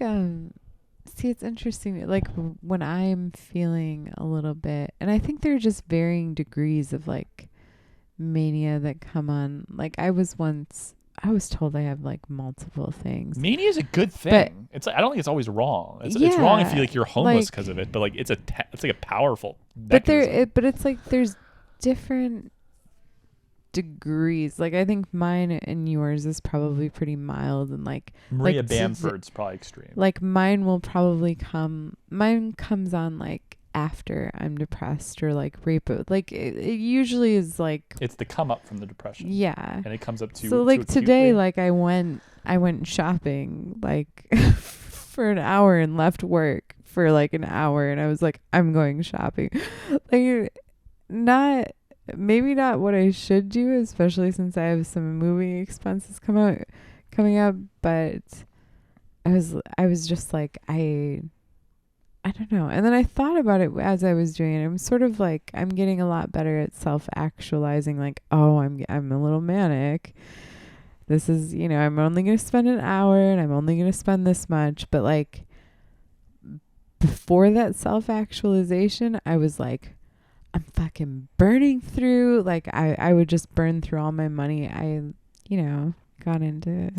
I think about like the work people fucking me over, like this consulting thing I did with this company, and like I'm so angry at them that they want to like let me go, and like essentially not because of like failure to accomplish something, because the COO is like just disinterested in the startup. He's like doing other things, and he has not like guided me or like met with me despite me trying to contact him. And because of that, like lack of direction, it's like, well, the company's like timing for their selling to brokers is like coming to an end at the end of the summer. There's almost no point to have me on. It makes me think the very process of this hiring thing for this consulting position was designed to keep me on for a few months and then like move on from me, because it's not in their, they don't need me for much other than to give them some sort of like strategy, and once they have the strategy, if they use it, they don't need me. And I think that was the purpose. But like they're like, the whole company is completely discursive, and so I want to like, instead of taking severance and like, which I think that was their plan all along, is just like use me for a few months, and like that's kind of the way things are sometimes, I guess. But I want to sue them and destroy them and have them give me lots of money. I don't think that's bipolar necessarily. I'm just so frustrated by the lack of like, this company's absolutely bonkers. You could like read about them on like Glassdoor, other former employees' reviews. Like they don't know what they're doing. There's discursive. There's a lack of communication. And so I come to this company where like there's two different ideas of what the strategy should be. I'm supposed to be a strategist, and like like I'm getting no help because the one side that's supposed to give me the resources disagrees with my strategy, and the other side that has the power expects me to work with the other people. And then I found out today a bunch of people have been fired, which makes me think, oh, they're actually shutting down for the summer. Like they know that they're not going to get anywhere, so they're cutting salary. This whole thing was like a ruse. Like it was just like use me for a little bit and then get rid of. Like that is not great. I think you're also creating storylines too, which is really. I mean, it makes me feel better than to say it's based off my incompetence. Yeah, but I also I think that in your mind, if you have, I do this a lot too, because I want to be like in control of something, even though like the before, the now, the after. So I come up with like, for every day, that, and because I'm bored, I think it's also like people who are creative really come up with storylines, and like, but I think you just want you want to be like, oh, I was right, that was one of them, like that was one of my thoughts, instead of just being like, I'll see what happens tomorrow, and and you're in the throes of it. I get it, it's a crazy company, and a lot of like family companies. I know that my initial work for the company, they liked it, and then I did more work and without any guidance, and they used some of it but not another part of it. And all this time I'm battling one side of the company that doesn't agree with me, that won't. The graphic designer is on vacation. They're supposed to be working with me, and then the COO is not talking to me at all. And he's not, and he's also the CTO is the son of the CEO, is criticizing the CEO on a call with me about how he's not giving me direction. He's actually defending me, And then after that call, I don't hear from the CEO for 2 weeks. And then I'm like, then I like get a meeting today, and they're like, oh, well, I think we might have to let you go. So he's not communicating with you. I don't know why. That's not helpful. I'm like, I email him all the time. What am I supposed to do? Harass him? So I call him today and say, like, this is what the CEO said. I'm like, I've been trying to contact. He's like, don't listen. Don't let Krishna or don't let this person speak for me. I'm like, but okay, but this is the situation. I took this job assuming that I wouldn't be like let go in 2 months. Yeah. It's crazy that I'm being like, this is the situation. And I've also been kind of like telling people, like, I don't understand, what am I doing? Like, why, like, how come no one's talking to me? Can I hire someone to help me? Like it's just crazy. And then the CEO is not talking to me. It's just, I told you this month ago. Like, this is a weird company. Like, and so I knew this was going to be short term, but it's like, because of what they did, I feel very like this is a fucked up, like, crazy thing. And I don't agree with it. And so I feel very bad. Yeah, no, I mean, that makes sense. I'm just saying it does you. They're like firing I'm people. reminding you that it does you no benefit to create extra storylines about it. It's just added stress. You're gonna have no, but like outcome. I think I debate like I'm gonna get a severance package or something, and I've only been there for 2 months, so what severance package is that? But I think, what if I threaten to sue them? Yeah. Then I'm like, they also lied about like their like position in terms of financially, like what their like users were. I'll use that word, and I found that out once I got into the company that it was a lot less. They it was all bullshit. Yeah. So, but I was just set up to fail from the beginning. It was like the people who are supposed to help me ignored me because they were allegiance to another part of the company. I'm like dead serious. I've never seen anything like this before in my life. It was like, maybe this guy can like figure it out without any help and like get people to do things that they don't want to do, and he's new and he has no tenure. Maybe they'll just listen to him because he went to better schools than they did and is more edgy. Like, this is the most bizarre setup. Like, it was like a value investment. Like, what if this guy could do this? And like, then like, once he does it, we don't need him. I have every belief that they were going to fire me once in like September. They were like, oh, well, we're good now. We took your ideas. Thanks. I think that they are like hoarding capital, closing down their burn rate, because the opportunity to sell their product to brokers is just a summer thing. And because it's now halfway through the summer, they don't see the value going forward. They don't see how that's going to happen, so they're starting to shut it down. That's what I see. Like, and also reality is like, there's no way to redo this brand without help. Like, you don't do a brand in 2 months. Sorry, 2 months. The first month, they told me just to sit tight, wait. They liked my ideas, and then introduced me to the marketing team. And so I was basically, it's been a month and like a week or two, and that's it. That's all. And then like the marketing team was like completely against my ideas. Then they went on vacation. One of them quit. The other one's been on vacation the last 3 weeks. It's supposed to help me. It's crazy. Yeah. And then the CEO won't talk to me. I'm like, this is like a Mickey Mouse operation. But I do want to get to this one thing. So I think in those situations, I'm like, what's best? Let's see what the severance package is. If it's $500, I'll say I'm going to sue them. If it's $5,000, I might be like, fuck it. I'll take 5 G's. I don't know. Because it's like, I knew this was a short-term thing. I knew it. But like, it does disappoint my ego that like I couldn't figure it out for them. At the same time, I know that my heart was not in this company. Yeah. Like, I just like, this is not right. Whatever this company is, I almost felt uncomfortable bringing in people that I know to help me. I was like, I don't think anyone deserves to work here. Like, I don't think they deserve the chaos. Like, it's a headache. Like, if I brought in a legitimate designer that worked for my friend's company that I invested in, that's like going to it's worth $250 million, like on paper, in terms of the amount of money through their private equity dealings, their venture capital like series. That's embarrassing to bring them into this chaos. Right. Anyways, I want to talk about J.K. Rowling really before we go. I'm sorry. My allergies are like getting. You can yawn. I don't care. No, I've been like sniffing throughout this whole thing, but the fans will endure it's the it. fan. Well, I think it's the fan is just dusty or something. But no, I mean I feel bad because I know I don't handle. You're very just. You are in a way. You're very like you have a very Batman side, and I get it. I'm super just and like fairness and balance, and part of you's not like that though. I'm like all the way. I love like honesty and all this. You're like a shit still. But like in a business, you have to be a monster. So I have to take into consideration the but purposes like, of this like hiring and the fact that there are people that have quit, like that I don't like. No one it's just a bizarre like. It's possible she was fired because they want to kick people out of the company. I don't know. Yeah. But I mean, you do like.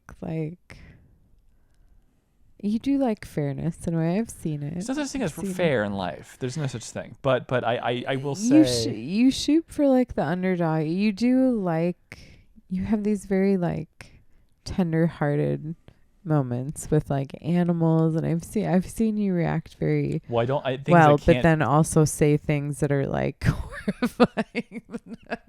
Brat, people are different than animals. Animals should be protected, and they can't defend for themselves. They should be given more rights than they have. But when it comes to life and people, we're even more debased in terms of our kindness and compassion. It's almost a Kantian altruism that's like a falsity. It's inherently selfish. To be nice to other people is really self-serving. Yeah. Like if you think about it, especially in the adult world of parties and social climbing and hierarchy, dogs, not so much. Yeah.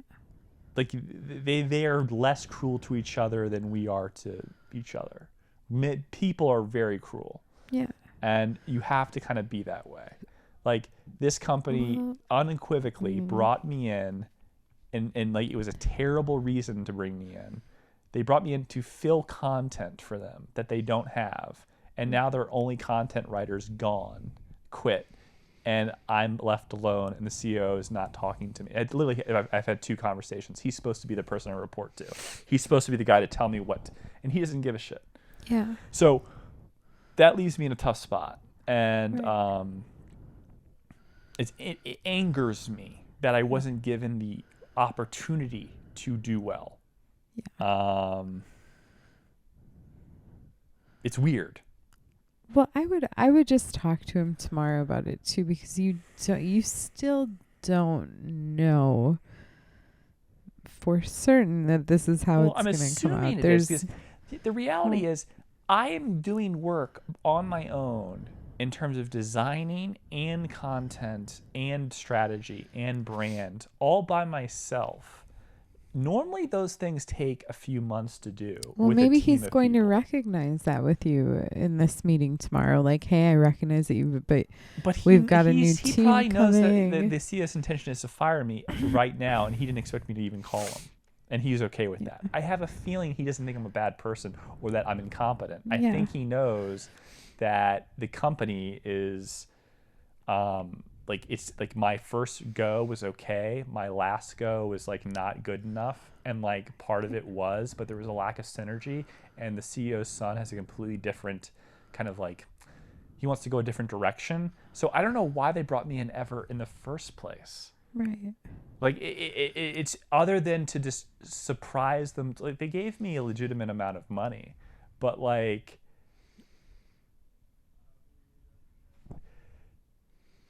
it's interesting to hear what the call is going to be tomorrow, but I have a feeling he's going to be apathetic and very like, listen, we don't think you're a bad person. It's going to be like congenial.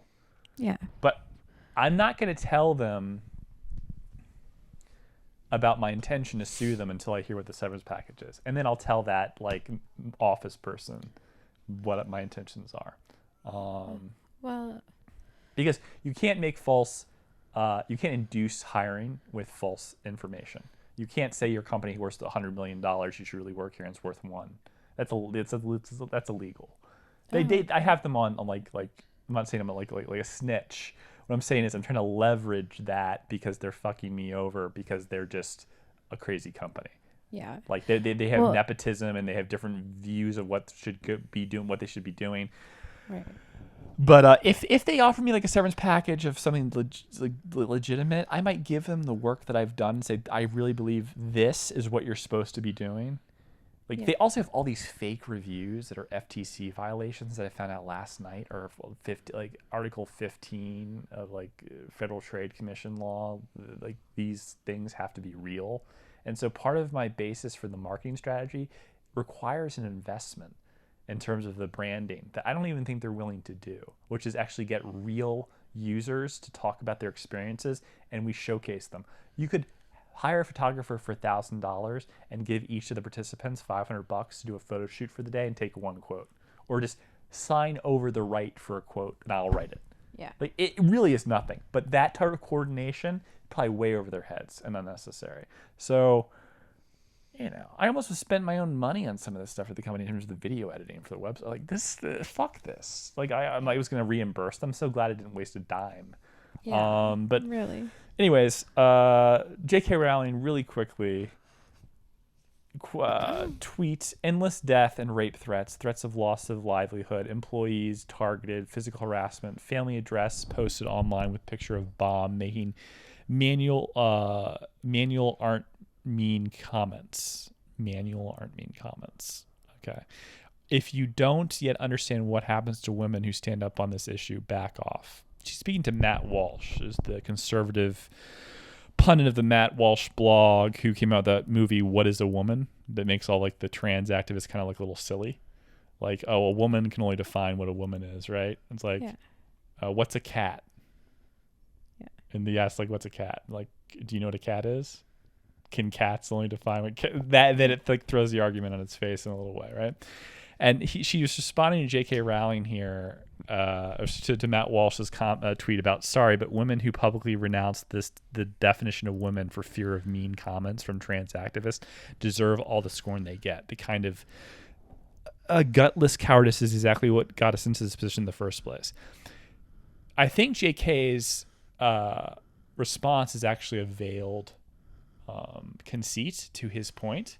It's like she actually agrees with him, but it only enhances his point by responding in the way that she did. That you have to actually not say anything. Otherwise, rape, death, threat of family, like loss of life or familyhood, bombs, physical harassment, those are the things that women are dealing with that when they go against the trans movement.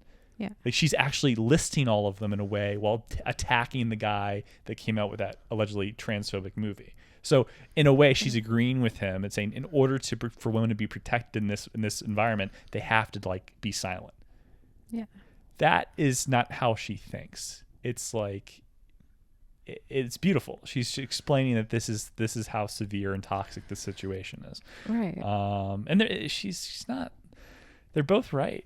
They're both right. I think like the idea of what a woman is, like the sociological ideology of what a woman is not supposed to be what a woman is. Long hair and like tits and stuff. And yet the panacea for transsexualism or gender dysphoria is the adherence to the sociological affectations of tits, and like it's so superficial. It's not a cure for anything. It's that a woman having tits does not define her as a woman. You used to say that for women that got mastectomies to make them feel better. Yeah. Like so, and like you used to say this in the 80s in the progressive movement. Why are we inverting it for one select group of people? It doesn't make any sense. It's very it's in a lot of cases it's like a man thinking that he could do it better than a woman. I think there's some level of like, even if it's not like the thing in the front, you mean like autogenophilia. There's some underlying like, I don't know, level of like, oh, I could do this. I could be a woman better than a woman. You think And like Tom Brady, he's won like 8 Super Bowls. He's I like his really- next thing is like I'm just gonna try to I be a really woman better do than think everyone that else. like that, because a lot of them like succeed too. Like they're like makeup, hair. Oh my god, like they look so so good. Bodies, like whatever. Like it's crazy how they can like more like change and like morph their image and really succeed at that. But like in a way, I think this is like I said, but there, I do think it's like like a narcissistic man move. Like, oh, I could do this better. I do think it's like competitive. Like it's more like I could see like a professional don't athlete know. that's filled as a man, that's competitive, knowing they could dominate as a woman in that transition, which is happening certainly. But in terms of women being ostracized for criticizing the fact that they're going to be coming in third to 2 biological men in like a bike race that have Right. decided to transition, and that if they say anything about that, they're considered like less than human, like not like this like horrible like dung, like just like that they don't Yeah. deserve a voice, or that anything about a woman inherently is like kind of abstract and like meta, and like it's a sense of how you feel, but like in the other parts of the world no one cares how you feel. Other parts of like the United Yeah. States, no one gives a shit about your feelings, about like they care about your results and what you accomplish and like blah blah blah blah. It's a very meritocracy, like very much a meritocracy that we live in. And so it's a very strange thing that there's a part of our society that is giving a platform publicly to a group that their success is their fearlessness and coming out and identifying as something that they identify as in terms of their feelings. Yeah. If someone were to tell you that they want to announce publicly that they're scared of the dark, no one would give a fuck. Yeah. Like, I'm afraid of refrigerators at 1 o'clock in the morning because the weird Right. sound that they make when the house is quiet. No one cares. I'm afraid of going down to, like me, I'm afraid of going down to the basement when my mom tells me to get bacon from one of our like second downstairs fridges when I was a kid, because I thought there were like monsters down there. I had to like grab something from there and run up the stairs and like thought they were chasing me. Yeah. That doesn't make me a hero. But if you make it gender, it's something that you didn't control in the first place. Yeah. And you say, look how brave I am. I'm being who I really am now. I'm transitioning. I'm out and I'm spoken. Yeah. It doesn't really seem to make, like, what if you just like Pringles and you like staying on the couch like and watching like Wes Anderson movies and like me and you're just painting one of my existential no, I like what I'm downfalls. saying is like what if you just like anything other than like something related to sex. Yeah. No one cares. I feel like Dukakis should have won. No one gives a fuck. I feel like I deserve more money at work. No one gives a fuck. I feel like I should have tits. You are, yes, you are. You deserve a medal. It just doesn't make sense. Well, I think, yeah, like in the grand scheme of things, how that's at the top of like. If you're gay, a gay man is the most important thing Like about you how you have sex, or is it like what you do for a living, how you give back to your community, how you raise your kids, who you voted for, maybe not, like your politics. Those seem more important. Well, there's so many like battles in this world, like climate change, gun. There's so many bigger things, Then right? how Like you choose right to love now, someone. Yeah. that every time it's brought up, I'm like, why the fuck aren't we looking at this? Like we've been, it's just, it's gotta, I don't know, it's gotta sort of just like not disappear, whatever. Everybody's got a right to stand, but it's gotta quiet down. It's like time for How it about the to medical just, like, if community, we like, don't making address money off like of it? climate change and like, you know, a ton of things before that, it's just insane. It's like I think transsexualism is I believe that people actually think that they are these things, but I also believe that gender has like feminine, like there are people that are more feminine, more like masculine. There's a spectrum, and to say that Yeah. you're on the extreme of that spectrum and that therefore you're a woman is interesting.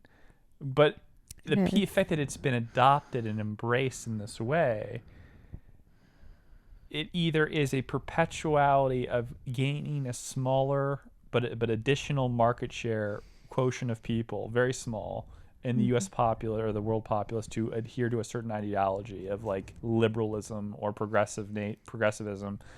At the same time, the sacrifice in doing so is actually a net negative to your civil rights, your freedom of speech, because you cannot ostracize, you cannot talk down to some hypocrisy in the fact that two men are now have gold medals in a category that's for biological women theoretically, and they did so at 6'4", 225 pounds as women, and just last month they were men without that problem.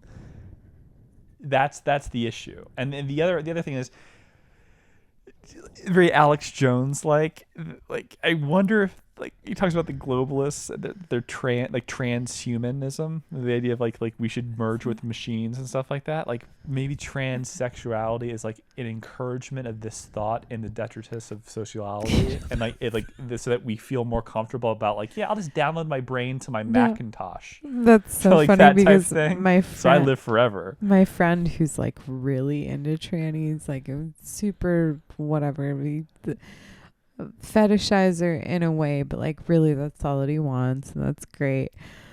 But loves like the movie Her and anything with like an AI like robot. And I pointed it out to him. I'm like, that's hilarious. It might be that's what it is. Like it's like that. It's designed to make people feel more comfortable for when you ultimately like merge with your Siri. Like how you just become one with Siri.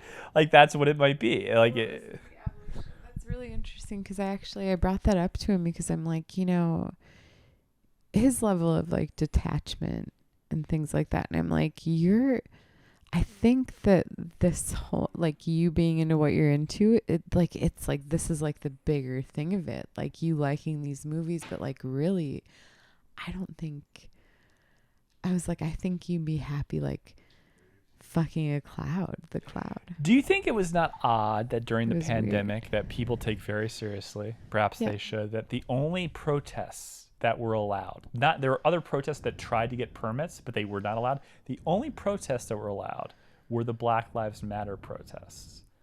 Like, in fact, even certain governors picked, like, oh, you can only protest George Floyd, but you can't do other things. That's weird.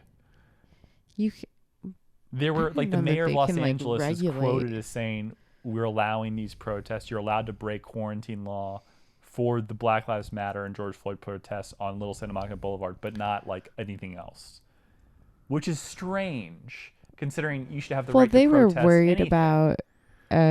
They were worried about the what is the LA when that all happened. They were worried about like the riots in LA. No, but they said that you. So that's probably why they allowed a little bit of it. They're always worried that the riots are going to come back. So I think they throw bones once in a while. You don't think that if they made happen. it illegal, that they wouldn't have not had more? Like there was $2 billion worth of destruction. What I'm saying is, don't you find it odd that if you want to riot against gay, or let's say transgender violence, you couldn't do it in the summer of 2020. It could only be like certain things. That's weird. That's creepy. Like it's very odd. Like it's so specific. Why can't you vote? What about gay violence against gays? Homophobia. Why couldn't? No, it's just one specific thing. It's very odd. It is. Well, it's very fixed. It's like a fixed newscast or something. It's creepy. George Floyd, like it's. But I do heading into the election, the consolidation of the black vote for Joe Biden, that type of thing. You get what I'm saying? Like, that happens almost every election cycle where stuff like this starts to get pushed by the media. And I wonder if it legitimately was in order to ensure that Democrats, do their normal thing. California governor, very liberal, other governors, we are going to allow this because it helps consolidate the vote for us. Not to mention the whole quarantine situation made everyone kind of like frustrated with the current administration in general. The whole thing is tough, It's very interesting. I'm just saying, like, you shouldn't deny free speech in that circumstance. So if everyone like can protest this and that, or like there's certain like allowances at certain times, it's very controlled, and the mechanism of action is very controlled. Just like Hunter Biden's not being talked about by anyone. I'm not saying that we should make it the impetus, but the idea of the president's son like doing like crack with whores and like jacking his dick with a gun in his hand, like as if he's like cocking the he's symbolically like cocking the gun and loading it by jacking his dick in the same like movement.